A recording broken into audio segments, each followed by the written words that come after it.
Hey guys, Corey here. Welcome back to the channel for another Clash of Clans video.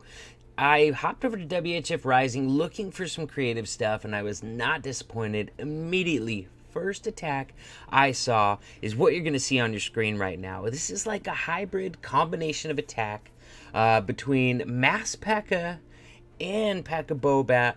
I guess it is kind of a Pekka Bobat. It's got Pekka's bowlers and bats, but no healers at all. The Pekka Bobat strategies using healers to get him in there.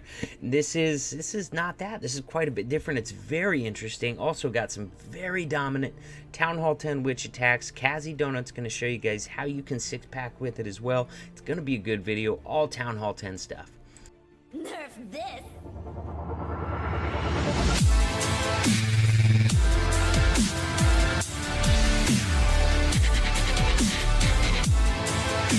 If any of you guys are new to my channel, make sure you smash that subscribe button, ring that notification bell. Let's get going on this attack.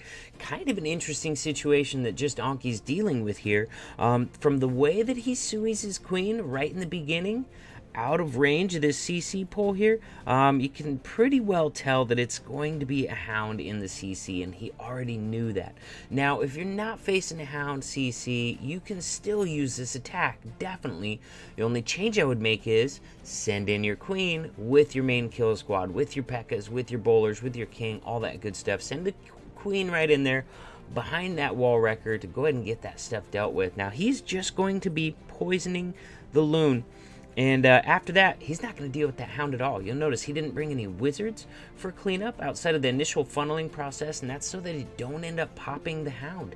He's got Valks, bowlers, Pekkas, and then for cleanup, he's got goblins and barbarians. He was very careful to not bring anything that was going to lock onto, pop that hound, and leave him with a bunch of lava pups that he could not deal with. Because that lava hound's really not doing any damage in there at all, like 20 or 30 or something. I don't know. Not enough to stop pretty much any of your troops in any mass at all. So taking full advantage of the fact that there is a hound in there and just not going to deal with it at all. Now we got bats coming in up on the top right hand side.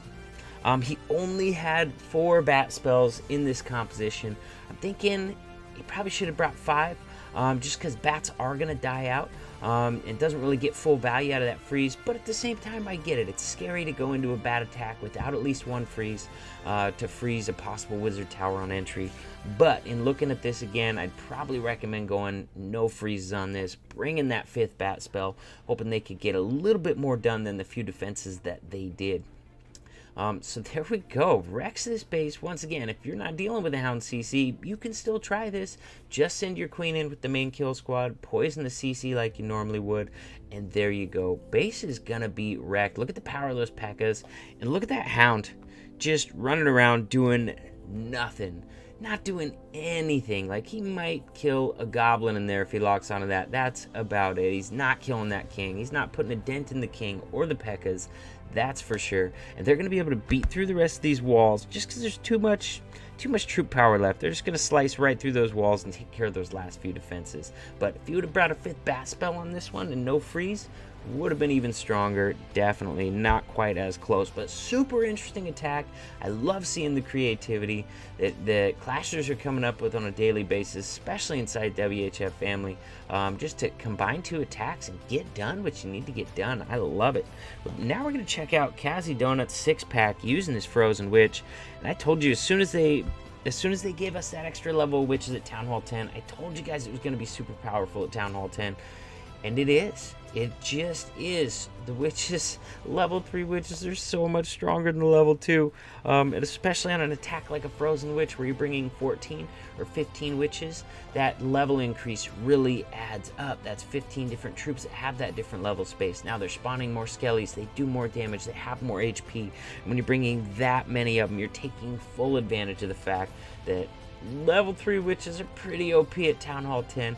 And yeah, Kazi's going to show us how right now. Actually freezing that multi on the way in just because she knows it's going to really roast through her witches and skellies pretty quickly if she doesn't keep it frozen. Other than that, she's mostly trying to freeze heavy damage sections, trying to keep that wall wrecker alive, and did a good job of it. Wall wrecker makes it all the way into the very core of the base, carrying bowlers inside the wall wrecker, saving that rage heal for the bowlers. The heal to keep them alive, and the rage to make sure that they're getting those massive raged up bowler bounces, just really hollowing out the core of that base.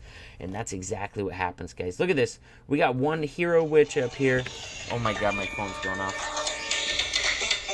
My bad, guys. Gotta remember to turn off that ringer. We got one hero witch up here just doing her dang thing, and with 2 healers on it, and she survived so long by herself. She does finally die, but those healers are now gonna switch off. Those healers are now gonna switch off. I'm just gonna turn off my ringer right now, because whoever's calling me is not giving up at all. Those healers switched off onto that other massive group of witches on the inside, and guys, this base is wrecked. Look how many witches are left. How many we got? We got 4 or 5 right there, and we got at least another 4 down here. That's 8 witches that are going to survive this raid, you guys. We got 1 healer left on each flank.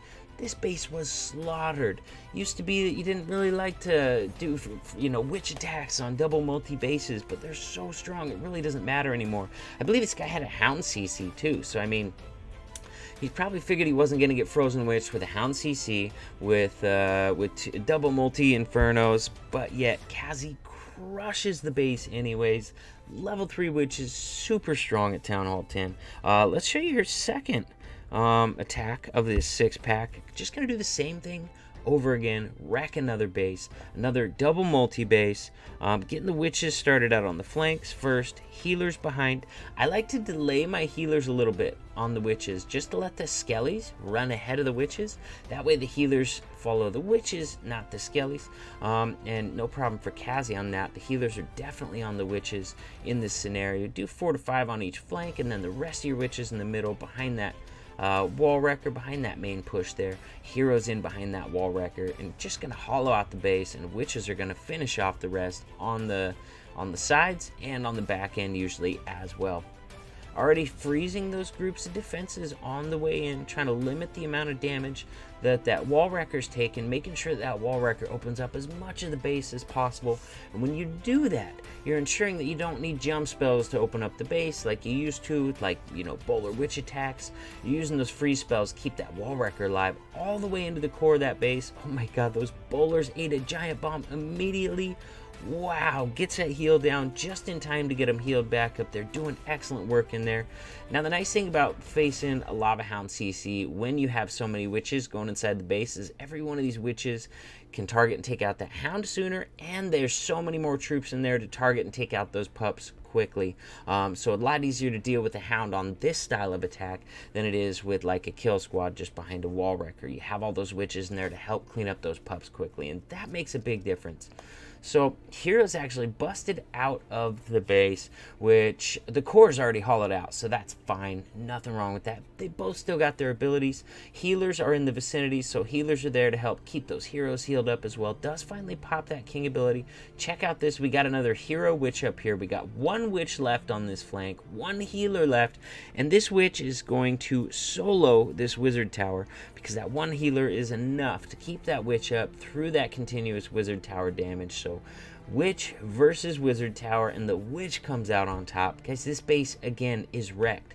Hold on, I'm pausing. How many witches we got? 1, 2, 3, 4, 5, 6, 7, 8, 9. We got 9 witches left up on this one, at least, you guys. Once again, both heroes still up. Swags her queen ability. I told you guys it was crazy strong. If any of you guys didn't believe me, maybe you do now. I know Kazi knows it. And she's showing you guys how to get it done. Wow. Which is so strong at Town Hall 10 right now. All right, and also, guys, last attack to wrap it up, kind of along the same lines as the first attack of the video. It's just going to be a straight-up mass Pekka. And I love Pekkas, you guys. I do. I love seeing people that get it done with mass Pekka, but full disclosure, like I do every time I show a mass Pekka attack, I tried to get this attack to work, and I'm horrible at it. I'm not sure what I was doing wrong. I was like, man, I got so many Pekkas. I'm just going to crush some Town Hall 10s. So I took them into practice and pretty much just kept failing over and over again. So for you guys that can get this to work, bravo. good game to you. Me, not so much. Mass Pekka, not my strong suit, but every time I come down to Rising, or in WHF2, I see many examples of it working to triple bases. Rutmaster is going to show us how he gets it done. It's crazy. Not even bringing funneling troops, just using some outer Pekkas to get that funnel established, and then dropping a few further in to get more funneling, and then work their way towards the center where the rest of those Pekkas go. And then Wall Wrecker behind the Pekkas, and then Heroes behind all that. The reason you usually do a Wall Wrecker behind your Pekkas instead of out in front of it is that way, once again, they're gonna tank for that Wall Wrecker. And look how deep it made it into this base. If you send that Wall Wrecker in there naked, it gets through maybe this wall at tops, but you send it in behind the Pekkas, and I do this on Pekka Bobat attacks too. You send it in behind the Pekkas tank for the Wall Wrecker, and that Wall Wrecker opens up the entire base like it just did for Rutmaster. Holy moly, entire base opened up. Those raged up bowlers at the very end, going to be able to take out all those last defenses right there with a little bit of help from the Queen. This one gets a little close. Don't get me wrong, gets a little close, but gets it tripled anyways. Love seeing the creative stuff like we saw in that first attack. That combination of the mass Pekka attack with bat spells, kind of like a mass Pekka Bobat, if you will. And then Kazi showing us how to get it done commandingly, very convincingly, just smashing Town Hall 10s with that Frozen Witch attack. There you guys go. Hope you enjoyed the video. I know I enjoyed seeing those attacks, so I'm thinking you guys will as well. If you have not done it already, check out the details below my video. Below this video, you're going to find links to all my social media in there. Make sure you follow me on Twitch and hop in, join my Discord server. And when you get there, send me a message. I love to hear from you guys. And also, guys, more importantly, WHF family is always recruiting. We're recruiting max 10s, max 11s, max 12. Got to be maxed account. That is a minimum requirement to apply. That way, once you get in the family, you can focus on skills. You can focus on base building. You can focus on practicing, becoming a better attacker. Trust me, you don't want to still be having to worry about farming when you're trying to improve your skills. Take some dedication, but it's a lot of fun. And WHF's an amazing place to clash. So with that, fam, I'll see you in the next video.